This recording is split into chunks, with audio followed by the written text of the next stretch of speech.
Girlfriend moved in with me, then said it's just an animal and time to get a cat after our beloved family dog died of cancer while my daughter overheard everything. So I, 41M, have a daughter, 13F, who means absolutely everything to me. Her mother passed away during childbirth complications, and it's just been me and my daughter ever since. For anyone who's lost a spouse unexpectedly, you probably understand how damn hard it is to pick up the pieces when your whole world shatters in an instant. I've tried getting back into dating over the years, but it's been one disaster after another. Either the woman doesn't like kids, or my daughter doesn't like her, or there's just no spark. A couple times I thought things were going well, then boom, they see what single parenthood actually involves and head for the hills. Dating as a single parent is exhausting, and sometimes I wondered if it was even worth trying anymore. Some background that's important to understand the whole situation here. A year before my daughter, let's call her Stephanie, was born, my wife, Joy, bought me a border collie puppy as an anniversary gift. I named him Flip because he could literally flip in the air when he got excited about dinner time or walks. Not one of those fancy planned jumps that show dogs do, more like an uncoordinated somersault of pure happiness. It was the goofiest thing and always made us laugh. After Joy passed, it was honestly Flip who kept me from completely falling apart during those first couple years.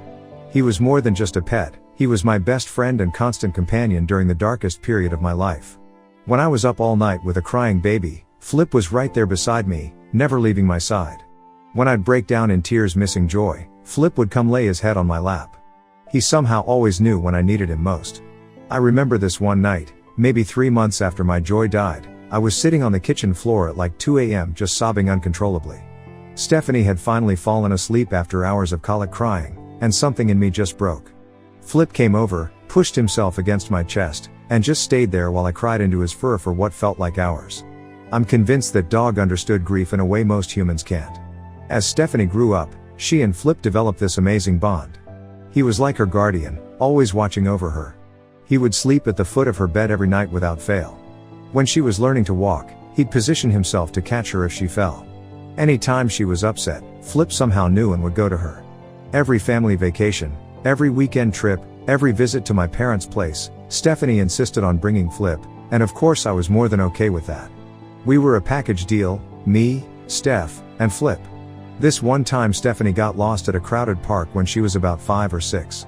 I turned around and she was gone. I was absolutely terrified, running around calling her name, asking strangers if they'd seen a little girl. After the longest 10 minutes of my life, here comes Flip, leading Stephanie by the hem of her shirt, gently guiding her back to me. He'd found her by himself and brought her back. That's the kind of dog he was, not just a pet, but a protector and family member in every sense. Anyway, fast forward to about a year ago. I finally thought I'd struck gold in the dating department. I met this woman, Donna, 39F, through a colleague at work. We hit it off right away, she seemed to check all the boxes. She was warm, kind, intelligent, had a good job as a project manager, and most importantly, she took to Stephanie like a champ. At first Donna mentioned she wasn't really a dog person but had grown up with cats. Not a deal breaker or anything, but I did tell her that Flip was non-negotiable, he came with a package. She said she understood and over time, even Flip seemed to win her over. She'd pet him occasionally, let him sit near her on the couch sometimes, and even took him for a walk once when I was busy with Stephanie's school project. Or at least that's what I thought, that she was warming up to him. For the first time in years, I started thinking long-term with someone. Donna and I had been dating for about 10 months when we started talking about moving in together.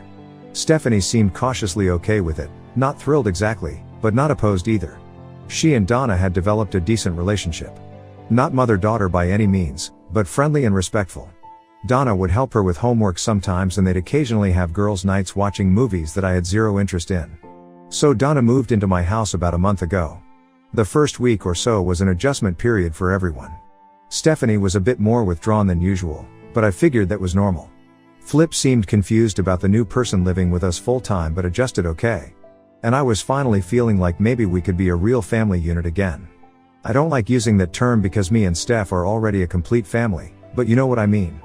There were a few minor issues. Donna complained about dog hair on the furniture and wasn't thrilled about Flip sleeping in Stephanie's room. She suggested maybe he could sleep in the laundry room instead, but I shut that down immediately. Flip had slept either in my room or Stephanie's for his entire life, and I wasn't about to change that now.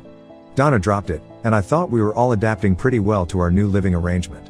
So here's where everything went sideways. About 2 weeks after Donna moved in, Flip started acting really strange. He wasn't eating much, seemed lethargic, and just wasn't himself. At first I thought maybe he was just still adjusting to having Donna around full time, but when he wouldn't even get excited for his favorite treats, I knew something was wrong. I took him to the vet and got the worst news possible: advanced cancer that had spread to multiple organs. The vet said it was probably lymphoma and that it had likely been developing for months with no obvious symptoms until now. She said he was suffering and the kindest thing would be to put him down. I'm not ashamed to say I completely broke down right there in the office. I asked the vet if we could wait until my daughter could come say goodbye. She was understanding and said she'd give us some time. I called Stephanie's school, it's just down the road from the vet clinic, and explained the situation. They pulled her from class and I picked her up 20 minutes later. The car ride back to the vet was brutal. Stephanie kept asking if there was anything else we could do, any treatment that might help. I had to explain that the cancer was too advanced, that Flip was in pain, and that the kindest thing we could do was let him go peacefully. She cried the whole way there. When we got back to the clinic, we both sat on the floor with Flip for a long time, just petting him and telling him what a good boy he was. The vet was incredibly patient and gentle. She explained everything she was going to do and gave us all the time we needed to say goodbye. We both held Flip as he went peacefully, telling him how much we loved him. I'm not exaggerating when I say I cried almost the entire day after that. Stephanie too. She's absolutely devastated. Flip has been there her entire life, she doesn't know a world without him in it. That night, she asked if she could sleep in my room because she couldn't face being in her bedroom without Flip at the foot of her bed. Of course I said yes. When Donna got home that evening, I was sitting on the couch just staring at Flip's empty dog bed in the corner of the living room. His collar was in my hands, and I was just turning it over and over, looking at the tags. I told her what happened, barely holding it together, and you know what she said? "Oh well, time to get a cat now so we can both enjoy a pet." I honestly thought I'd misheard her. I asked her to repeat herself, and she did, adding that she never really liked Flip anyway and this was for the best. I couldn't believe what I was hearing. I told her my best friend died and she's being so damn dismissive about it. She actually rolled her eyes and replied that it's just an animal, no biggie, and that I was overreacting. My heart just shattered all over again. She went on to say something about how now we could get pet hair-free furniture and wouldn't have to worry about walking a dog multiple times a day. She mentioned that cats are more independent and cleaner, and suggested we look at the animal shelter over the weekend. To make matters worse, Stephanie overheard the whole exchange from the hallway. She ran to my room crying and slammed the door. I went after her and tried to comfort her, but she was inconsolable. She kept saying how could she say that about Flip? And I hate her, Dad. I just held her while she cried, not knowing what to say because I was honestly thinking the same things. When I came back downstairs about an hour later, Donna was sitting on the couch watching some reality TV show like nothing had happened. I told her that what she said was completely insensitive and hurtful, not just to me but also to Stephanie. She just shrugged and said she didn't understand making such a fuss over a dog. Then she had the nerve to say that maybe this was a good opportunity for Stephanie to learn about death and toughen up a bit. I was so angry I had to walk away before I said something I'd regret. I went to the kitchen and just stood there gripping the counter, trying to calm down. After a few minutes, I went back to the living room and told Donna that if she couldn't show some basic empathy for what we were going through, then maybe moving in together had been a mistake. She got defensive and said I was being ridiculous and overly emotional. She said something about how she'd given up her apartment to move in with us and couldn't believe I was choosing a dead dog over her. At that point, I was done with the conversation. I told her I needed some space and would be sleeping in Stephanie's room with her that night.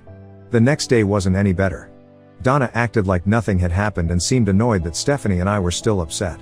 She made some comment about how normal people move on quickly from pet deaths. That night, I made up the guest room and told Donna she would be sleeping there for a while. She got mad and said I was being childish. Now she's not speaking to me at all unless it's absolutely necessary.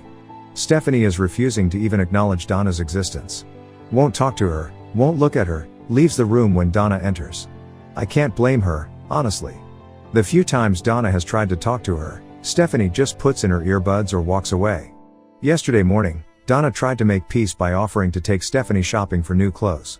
Stephanie looked right through her and walked out the front door to wait for her school bus.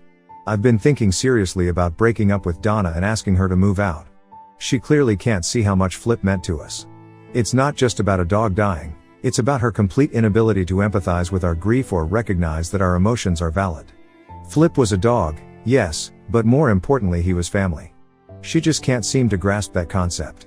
I thought she was this amazing, caring person, but now I'm seeing this whole other side to her that's cold and dismissive. I'm questioning everything about our relationship now. Right now I'm just heartbroken and exhausted. I want to sleep for a whole week, but I need to be strong for Stephanie. Then there's the whole issue of Donna living with us now, which complicates everything. She signed a 1-year lease with me, gave up her apartment, and moved all her stuff in. Logistically, breaking up would be a nightmare, but I don't know if I can get past this. Sorry for the long post. I guess I'm wondering if I'm overreacting here? Am I the asshole for expecting empathy from someone who isn't a dog person? Update 1. Hey everyone. I'm honestly more than stunned by how this thing took off. Thanks to all the well-wishers and those who messaged with words of support. It means a lot during this difficult time. For those crying fake, I hear you and understand. A lot on Reddit seems to be BS these days. Thanks to all who thought to reply for both the positive and negative inputs. After posting this, I went to work for my overnight shift. I work in security management, not that it particularly matters, but someone asked in the comments. I was dreading going in because I knew I'd be distracted, but sometimes routine helps, you know? My partner Tanya, who I've worked with for 4 years, had somehow heard about Flip from another coworker and had a present for me, a small chocolate cake shaped like a dog bone with Flip's name on it. I just about lost it right there in the break room. Tanya has always been the best coworker and friend. Her husband is a good friend, too. We talked for a while during our break and I showed her this post. She's not a fan of Reddit at all, but she understood that I needed to vent somewhere. She's one of those people who always gives it to you straight, and she told me I wasn't crazy for being upset about Donna's reaction. Nothing much happened during my shift. I mean, I caught some teenager trying to break into the facility parking lot around 3 a.m., but security stuff isn't relevant to this story. After work I picked Stephanie up from school and we had a long talk in the car. She'd had a rough day, broke down crying during math class and had to go to the counselor's office. The school was understanding given the circumstances. I told her I was going to have a serious conversation with Donna about how her words hurt us, and asked if she wanted to be part of that conversation. She said no, but added that she trusted me to make the correct decision. My kid is seriously awesome and sometimes has more maturity than I do. When I got home, Donna wasn't there, she was at work and wouldn't be back for a few hours. Stephanie and I took the opportunity to go through some of Flip's things together. We looked at old photos of him as a puppy, laughed about the time he stole an entire Thanksgiving turkey off the counter, not funny at the time but hilarious in retrospect, and cried a bit more. It was therapeutic in a way. I sat Donna down after she came back from work and we had a heart-to-heart talk. At first, she got defensive and almost got up and left, but I told her if we couldn't talk this out there was no future for us. Then I showed her this post. As she read the comments, many of which were pretty harsh toward her, if I'm being honest, she started to cry. After a few minutes we talked, and it came out that she considered Flip to be part of my old life that I had with Joy, and that with his passing she thought I could focus more on our relationship and building something new. She said she felt like she was always competing with my past and that the house was full of reminders of Joy, photos, Flip, even some furniture Joy had picked out. She said she thought with Flip gone, maybe I could start to let go of some of that past. TBH, I almost lost my poop right there but managed to stay calm. Anger is a secondary emotion indicative of deeper trauma, so I kept that in mind during the conversation. I told her I understood feeling insecure about competing with memories, but that didn't excuse her being callous about something that clearly caused me and Stephanie so much pain. I explained that Joy and Flip will always be part of my life, just like Stephanie, and nothing can change that. I said that they are part of me and helped shape the man I am today. If she can't recognize that, understand my pain and feel empathy, then this relationship is doomed from the start. She said she was sorry for how she came across but maintained that she thought I was too attached to Flip and that it wasn't healthy how much his death affected me. She suggested grief counseling, which was rich considering I'd done grief counseling for years after Joy's death and knew exactly what healthy grieving looked like. We went back and forth for a while, but it became clear that we were at an impasse. She couldn't understand why I was making such a big deal over a dog, and I couldn't understand how someone could be so callous about a family member's death, because that's what Flip was to us, a family member. To make a long story short, she's moving out and we are taking a break from each other for a month or two to reflect on our priorities. Not that I need that time, I know my priorities, my needs, and what I want in a relationship. She needs to decide if her priorities coincide with mine. This morning was awkward as hell. We barely spoke while getting ready for the day. Stephanie still won't acknowledge Donna's presence. I'm not working tonight, so I'm going to help pack some of Donna's things and start the process of moving forward. She says she can stay with her sister for a while until she finds a new place. That's about it for now. It's late and I'm completely bushed. I haven't slept properly in days between grieving Flip and dealing with all this relationship drama. Thanks again for your support, folks. Reading your comments helped me realize I wasn't crazy for feeling so hurt by her reaction. To all those animal lovers out there, always trust your heart and may God bless and keep you. Update 2. First things first, Stephanie and I are doing okay. Not great, but okay. We had dinner with Tanya and her husband last night. It was a good evening, took our minds off everything for a bit. They brought Stephanie a little stuffed border collie that looks kind of like Flip. She pretended it was lame because she's 13, but I saw her take it to bed with her. Donna is gone for good. After our break lasted about a week, we had another conversation. I realized we were never going to mesh well and be healthy together. The way she handled the situation with Flip was just a symptom of deeper incompatibility issues. Not going to go further into that conversation because it gets pretty personal, but let's just say there were other red flags I've been ignoring. The night before she left for good, she tried once more to make me see her side of things. She said I was throwing away a good relationship over a dog. I told her it wasn't about the dog, it was about her inability to show compassion when I was hurting. I said something like, if this is how you react when something hurts me, what happens when something really serious comes up? She didn't have an answer for that. Moving her out was a logistical nightmare. She had only been living with us for a month, but somehow her stuff had spread throughout the entire house. Took us 3 days to get everything packed and moved to her sister's place. She tried to claim some furniture that Joy and I had bought together, saying she'd helped pay for it by contributing to household expenses for the month she lived with us.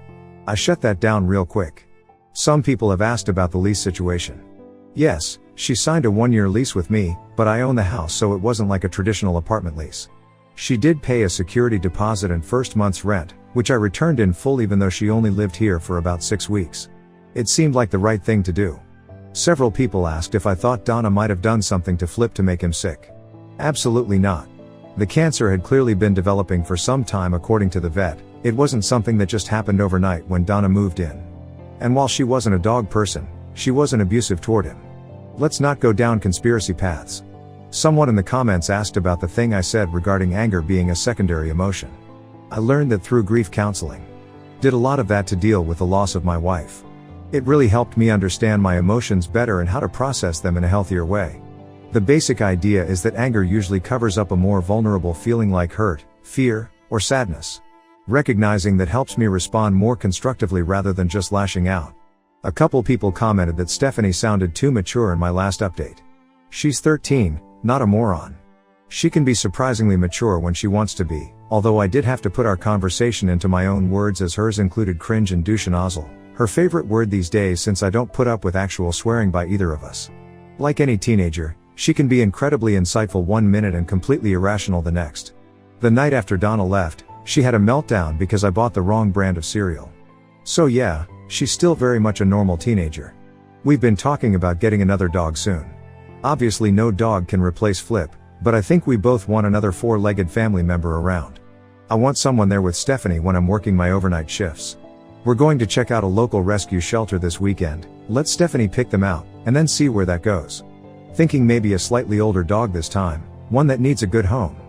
Puppies are a lot of work, and I'm not sure we're ready for that level of commitment right now. Thank you, most of you, for your sage advice and perspectives.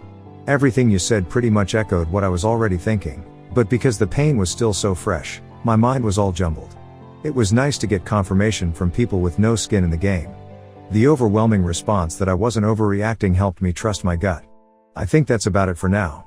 Life goes on, though it feels a bit emptier without Flip's wagging tail greeting us every morning. Stephanie is doing better at school, and I'm throwing myself into work to stay busy. One day at a time, right? God bless you all.